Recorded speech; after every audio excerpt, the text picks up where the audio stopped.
E aí, pessoal, olha só, hoje eu vou fazer nossa conversa aqui, fazendo a bike. O tempo tá mais curto e aí eu falei assim, não, vou fazer aqui a bike e vou conversando. Espero que dê certo, espero que o ar não falte, que já tá faltando aqui um pouco. Qualquer coisa eu paro e continuo quando terminar. Hoje a gente vai falar da síndrome do intestino irritável. Na nossa próxima aula depois do TBL. A síndrome do intestino irritável, esse nome, mais uma vez, assim como eu falei na doença celíaca, eu não gosto muito desse nome. Tá? Eu não gosto de nomes que confundem a gente. Tá? Quando eu comecei a estudar, quando a gente olha esse nome, síndrome do intestino irritável, a primeira coisa que a gente pensa é que existe alguma inflamação e por isso o intestino está irritado. E justamente não existe inflamação nessa doença, tá? O intestino está irritado por alimentação, por outros motivos, tá? Mas não propriamente ele está tendo uma reação de hipersensibilidade ou uma reação inflamatória, tá bom? Eu acho que talvez um nome mais apropriado seria uma síndrome do eixo cérebro-intestino, tá? Por que o eixo cérebro-intestino? Porque essa doença, basicamente, que ela cursa em dor no paciente, tá? Um estufamento do paciente, alteração do hábito intestinal.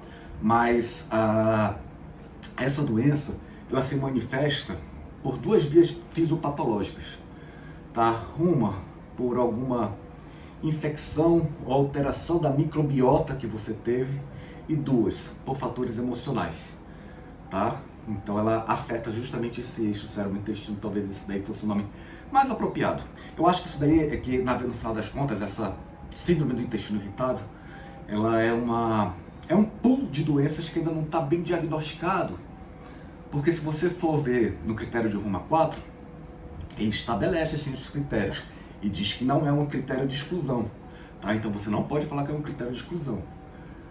No entanto, é tanta variável para levar ao critério desse paciente e tão complexo você chegar a esse diagnóstico, que eu acho que não é justo, ou melhor, não é justo não, mas eu acho que não é o momento de falar que esse critério está muito bem estabelecido, porque na minha visão de acadêmico, né, nem médico eu sou, não está ainda. Tá? Então como é que é essa doença? Como é que ela se manifesta? Ela tem que ter duas coisas principais. Manifestação clínica, né?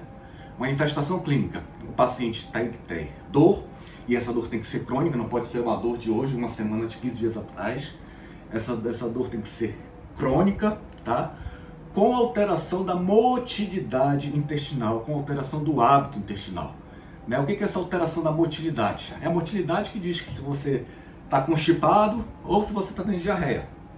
Tá? Então tem que ter essa alteração. Logo, a doença ela pode se manifestar de forma diarreica ou de forma constipada, tá? E junto com a dor, e essa dor, como eu disse, essa dor tem que ser crônica. Crônica, quanto tempo? Tá? No mínimo 3 meses de dor. Essa dor pode ter começado há 6 meses, mas no mínimo 3 meses. Então isso é critério de Roma 4 para doença do intestino irritável, tá? Tem que ter dor, tem que ter alteração do hábito intestinal, há pelo menos 3 meses, tá? Com uma frequência de 1 a 3 vezes por semana, de 1 a 3 vezes por semana, a 3 vezes, que pode ter início a 6 meses ou mais. Isso daí são os critérios de Roma que vocês têm que saber, isso daí cai na prova, para síndrome do intestino irritável. Mas além disso, como eu disse, não é muito complexo, ou não é muito fácil, é muito complexo o diagnóstico. Além disso, o paciente tem que ter pelo menos mais 2 dos 3 sintomas que eu vou falar agora, que é alteração da dor ao defecar, então essa dor pode melhorar ou piorar ao defecar, alteração das formas das fezes, tá? Pode ser aquele cocôzinho em bolinha ou uma diarreia, tá? E alteração da frequência, tá? Então 2 desses 3 sintomas também o paciente tem que apresentar. Além disso, ele tem que ter ausência do sinal de alarme. Então, por isso que eu digo que termina sendo uma doença de critério de exclusão, né? Apesar de eles falarem que não, tá? Porque tem que ter ausência de sinal de alarme. O que é sinal de alarme na diarreia, tá? É não ter sangue, por exemplo. Não ter sangue, não ter muco, não ter uma diarreia exagerada, não ter perda ponderal, porque se tiver perda ponderal talvez seja câncer, tá? Não ter anemia, porque se não é anemia ele está perdendo sangue no intestino, deve ser uma outra doença, tá? E uma característica que eles falam é que não pode acordar à noite com dor, tá? Não pode acordar à noite com dor. Eu vi em questão de prova isso, então é bom vocês saberem isso. Fez a patologia dela, tá? A gente já falou que a fisiopatologia, ela faz referência à desordem do eixo cérebro-intestino. Então eu posso ter uma doença que ela começa assim no intestino, por alteração da microbiota, tá? Que a gente tem no intestino, a microbiota natural. Como é que tem essa alteração? Uma infecção. Eu posso ter uma jeca, né? Uma infecção e alterou isso daí completamente. Eu posso ter infecções mais complexas, como infecção por Clostridium, tá? É o que mais acontece isso, tá? Eu posso fazer um tratamento com antibiótico. Quem já tomou ali a amoxicilina, né? Amoxicilina com clavulanato, sabe que a gente termina tendo uma diarreia durante todo o tratamento, né? Durante 7, 10 dias que a gente toma, a gente tem diarreia sem parar, tá? Então, também pode levar a essa síndrome do intestino irritável, tá? Pode desencadear essa doença, tá? Mas como a gente falou, é uma síndrome do eixo cérebro-intestino, ela pode ser causada também por fatores emocionais, tá? Então, a pessoa muito ansiosa, a pessoa que está apaixonada e não está sendo correspondida, tá? A pessoa que tem trauma de infância, tá? Faz parte do protocolo de diagnóstico fazer essa pergunta para o paciente, se ele pode relatar algum trauma de infância, tá? Para quem não sabe, depois do sistema nervoso central, a segunda área do nosso corpo que mais tem neurônios é o intestino, tá? Aquele plexo mioentérico, lembra? Que a gente aprendeu lá com o professor Roberto, lá na histologia? Pois é, ali é a segunda parte do nosso corpo que tem mais neurônios, tá? Então, e ali o intestino é o órgão que mais secreta serotonina, que é o hormônio do desestresse, né? Quando a gente falou lá em psiquiatria, que dava para o paciente sertralina, que é o inibidor da recaptação da serotonina, tá? É um hormônio do desestresse e, então, pacientes estressados também podem manifestar essa doença, tá? Síndrome do intestino irritável, tanto por fatores locais do intestino, como por fatores emocionais, tá? A gente classifica essa doença, então a gente classificou aqui em doença que veio do polo emocional, como veio do polo infeccioso, né? Do polo local, desculpa, tá? Mas ela classifica também de acordo com a manifestação dela. Então, qual é a manifestação dela? Ela pode ser uma doença diarreica, tá? Ela pode ser uma doença constipada, então o paciente não está fazendo cocô, ou ainda ela pode ser uma doença mista. No final das contas, o paciente pode falar para você que ele está tendo diarreia, ficou uma vez constipado, outra consulta veio diarreia. Isso daí é um paciente do polo diarreico, tá? Como pode se falar ao contrário também, mas tem aquele paciente que tem os dois ao mesmo tempo, na mesma semana, tá? Então esse daí é um paciente do polo misto, tá? Com isso, né, tendo uma doença que tem vários tipos de manifestações, é difícil a gente estabelecer um diagnóstico diferencial, tá? Porque o diagnóstico diferencial vai de acordo com que essas doenças estão aparecendo. Então a gente, por exemplo, se eu tenho uma doença que ela está no polo diarreico, o diagnóstico diferencial vai para todas aquelas doenças que de repente tem diarreia, né? Doença inflamatória intestinal, né? Crohn, retocolite, podem causar diarreia, podem ser o diagnóstico diferencial para síndrome do intestino irritável. Giardíase, né? Pode causar diarreia, pode ser diagnóstico diferencial. Do outro lado, a gente pode ter ascaris lumbricoides, né? Que são uma outra verminose, mas que causa constipação. Também pode fazer diagnóstico diferencial para essa doença. Então veja que é uma doença que ela é muito diversas formas de manifestação, né? Na literatura você vai ver que ela tem um diagnóstico, um critério diagnóstico bem estabelecido, que é aquele negócio que a gente falou, né? Paciente com dor e alteração do hábito intestinal.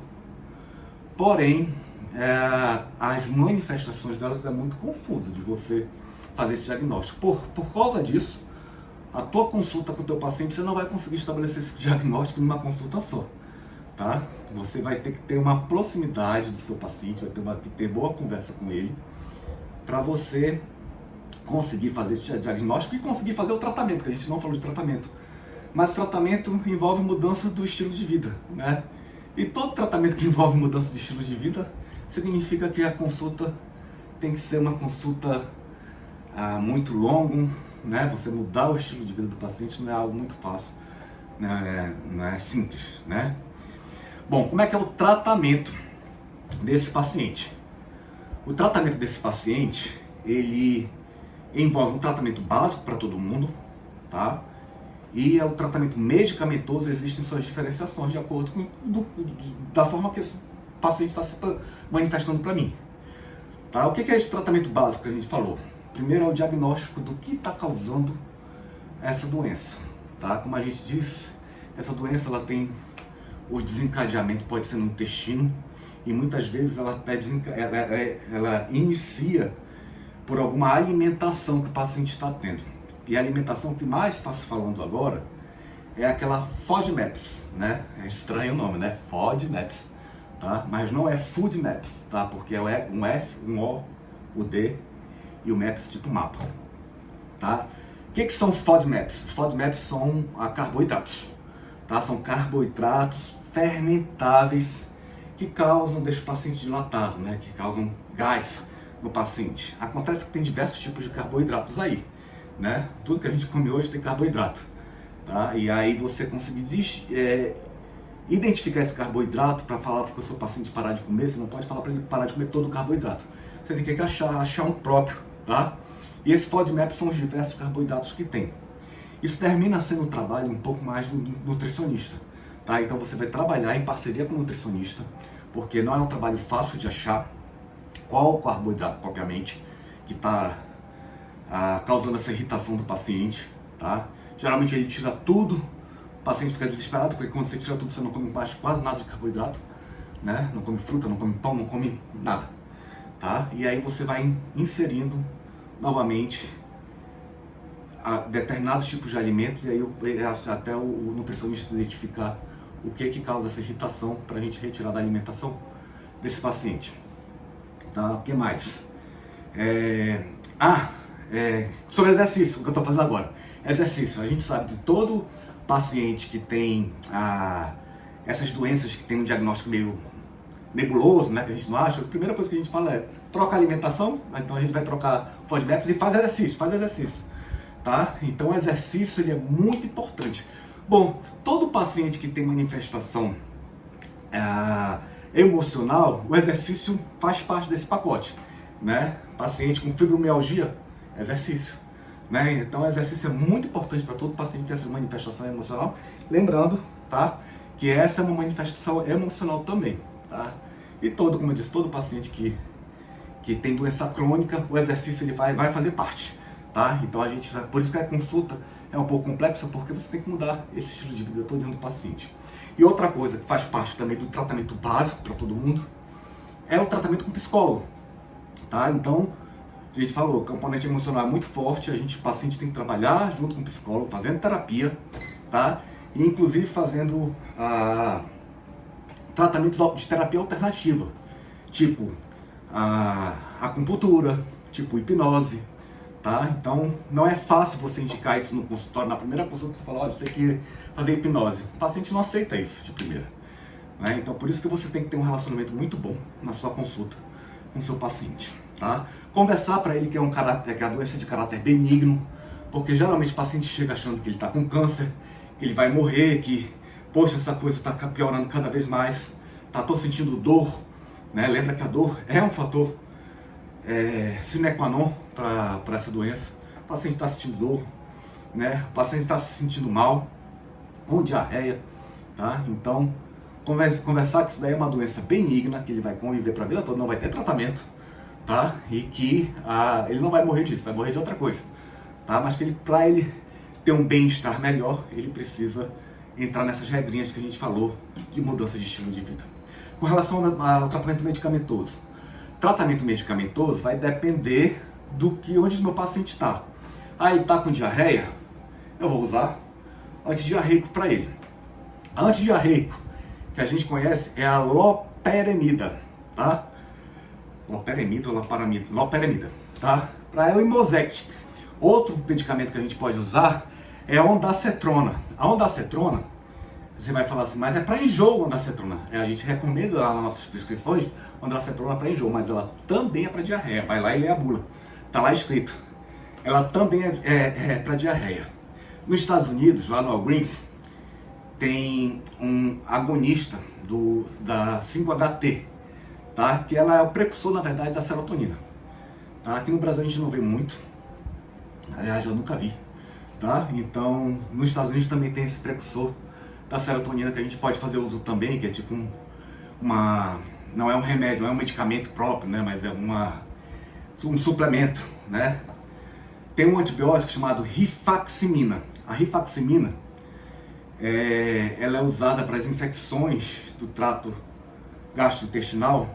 Raramente a gente consegue encontrar por aí na farmácia, tá? A gente vai conseguir encontrar isso mais em hospital. Tá? Vocês vão ver aula ainda de encefalopatia hepática, a gente usa esse antibiótico. Tá? Então a rifaximina também é uma droga que a gente pode fazer uso disso. No outro polo, que é o polo de constipação, a gente tem menos medicamento. Tá? Então a gente pode usar o laxante, tá? Esses laxantes que tem lá, que tem da vida, eles podem ajudar. Tá? Tem não é manitol não, é algo tipo um manitol, tipo uma glicose, agora não vou lembrar o nome, depois quando eu terminar esse vídeo vou ver se eu acho e edito, coloco o nome aqui, tá? Que ele ajuda a defecar também, tá? E uma coisa que o outro tratamento muito importante que a gente pode indicar para o paciente é a alteração da alimentação, né? O uso de fibras na alimentação, uso de exercício, tudo isso melhora, exercício físico, né? Tudo isso melhora a constipação do paciente. Tem uma substância, tá? Um suplemento chamado Psyllium. Não sei se vocês já ouviram falar. Psyllium é muito bom para constipação, nesse caso também é recomendado, tá no guideline, tá? Eu tomo Psyllium todo dia. Realmente ele é muito bom para você se sentir menos constipado, mais leve, né? Eu acho que é algo que todo mundo deveria fazer uso, porque realmente você fica assim um reloginho, né? Faz cocô naquela hora certinha. É muito bom, tá? Lembra que esse paciente estava com dor? Bom, então a gente tem que tratar a dor desse paciente. E como é que eu vou tratar essa dor? Eu tenho que achar um medicamento que ele trata a dor e que ele pode fazer melhoras no aspecto emocional desse paciente. E aí entra uma droga que a gente usa para quase tudo em psiquiatria, que é a amitriptilina, né? A amitriptilina é uma droga chave para muitas coisas, né? Lembrando que a gente não pode usar em idoso, né, gente? A gente não pode usar em idoso, tem que ver o perfil psicológico do paciente também, né? Porque a pessoa pode usar aquela droga para suicídio, então a gente tem que avaliar isso daí também, tá? Mas a amitriptilina, então, essa é uma droga, e além disso, a amitriptilina, eu lembrei agora, ela é uma droga que ela causa constipação, lembra? Tá? Anticolinérgico, então ela causa constipação, então naquele paciente que está no polo diarreico, é uma droga muito boa para se usar também, tá? Então essa é a droga que a gente usa para alívio de dor, tá? Mas tem uma outra também, que são as iocinas, né? Os antiespasmódicos, né? Iocina, que é o Buscopan, o famoso Buscopan, né? Também, nem todo mundo se dá bem com o Buscopan, né? Nem todo mundo tem melhora, mas o Buscopan é uma outra droga que a gente pode fazer uso também para alívio dessa dor, tá bom? Então o tratamento termina sendo isso, tá? Veja se seu paciente está no polo diarreico ou se está no polo constipado. Se estiver no polo misto é um pouco complicado isso, né? Você termina aliviando o sintoma que mais incomoda o paciente. E alívio de dor, tá? Posso usar um opioide? Não, né? O opioide causa muita constipação, tá? Então tome cuidado além do vício que causa no paciente, tá bom? Então a amitriptilina é a droga que a gente usa bastante, tá? Lembrando de ver o perfil do paciente. E a iocina, tá? Que são as antiespasmódicas. Certo, pessoal? Deu certo a aula. Até mais.